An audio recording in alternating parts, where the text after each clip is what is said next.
अगर आप भी लेना चाहते हैं देश दुनिया की तमाम जानकारी तो आज ही सब्सक्राइब करें हमारे चैनल को। साथ ही नीचे दिए बेल आइकन को जरूर दबाएं ताकि हर अपडेट आप तक पहुंच सके। नमस्कार, आप देख रहे हैं प्रभा साक्षी। मैं हूं आपके साथ अंकित सिंह। प्रधानमंत्री नरेंद्र मोदी ने स्वदेश में निर्मित अर्जुन मुख्य युद्धक टैंक सेना को सौंपा।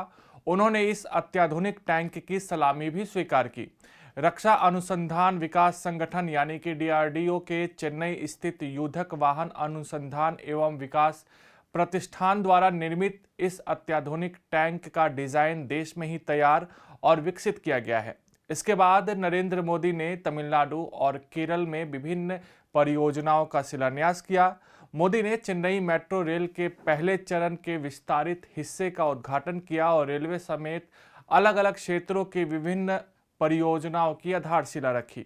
उन्होंने आईआईटी मद्रास में एक डिस्कवरी कैंपस की आधारशिला भी रखी, जिसका निर्माण पहले चरण में 1000 करोड़ रुपए की अनुमानित लागत से नजदीकी थयूर में किया जाएगा। कैंपस का निर्माण 2 लाख वर्ग किलोमीटर क्षेत्र में किया जाएगा। इस मौके पर प्रधानमंत्री ने कहा कि इस साल का बजट सुधारों के प्रति सरकार की प्रतिबद्धता को दर्शाता है। उन्होंने कहा कि विश्व बड़े उत्साह और सकारात्मकता के साथ भारत की ओर देख रहा है। मोदी ने कहा कि उनकी सरकार ने श्रीलंकाई तमिलों के कल्याण का हमेशा ध्यान रखा है और उनके अधिकारों के मुद्दे को लेकर लगातार द्विपक्षीय देश के नेताओं के साथ उठाया है। सभा को संबोधित करते हुए नरेंद्र मोदी ने केंद्रीय रिजर्व पुलिस बल यानी कि सीआरपीएफ के उन जवानों को श्रद्धांजलि दी जो आज ही के दिन 2019 में दक्षिण कश्मीर के पुलवामा जिले में हुए आतंकवादी हमले में शहीद हो गए थे।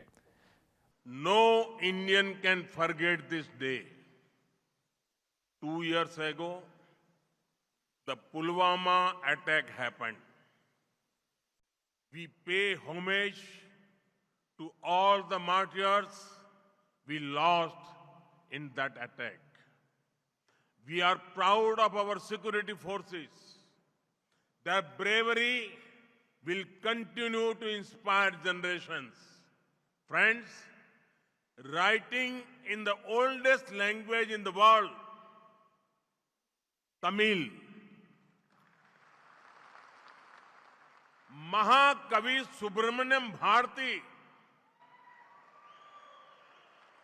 he said, Ayutham Sevam, Nalla Kakitam Sevyam, Alekal Vaipom, Kalvi Salaikal Vaipom,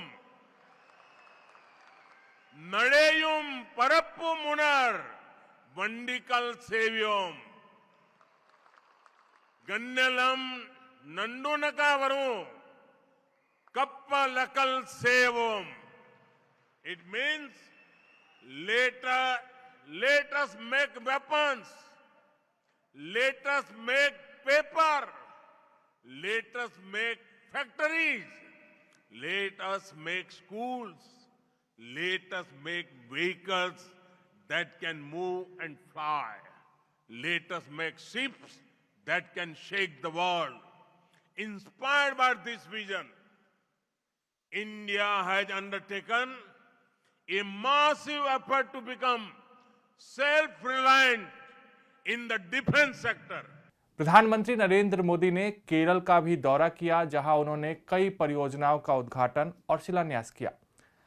Bhajpa और आरएसएस पर असम को विभाजित करने का आरोप लगाते हुए कांग्रेस नेता राहुल गांधी ने रविवार को कहा कि उनकी पार्टी असम समझौते के हर सिद्धांत की रक्षा करेगी और अगर राज्य में सत्ता में आती है तो कभी भी संशोधित नागरिकता कानून लागू नहीं करेगी। विधानसभा चुनाव से पहले असम में पहली रैली को संबोधित करते हुए राहुल ने कहा कि राज्य को अपने मुख्यमंत्री की जरूरत है जो लोगों की आवाज सुने, न कि जो नागपुर और दिल्ली की आवाज सुने।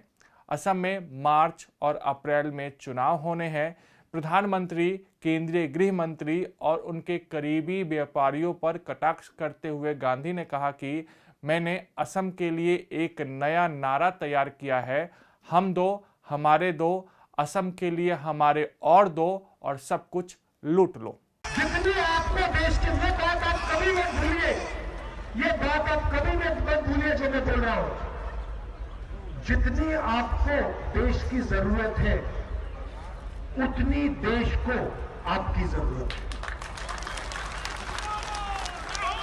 तो असम में हिंसा आएगी, असम घटेगा तो हिंदुस्तान को चोट पड़ेगी और असम को चोट पड़ेगी, और हम ये नहीं चाहते हैं और ये हम नहीं होने देंगे।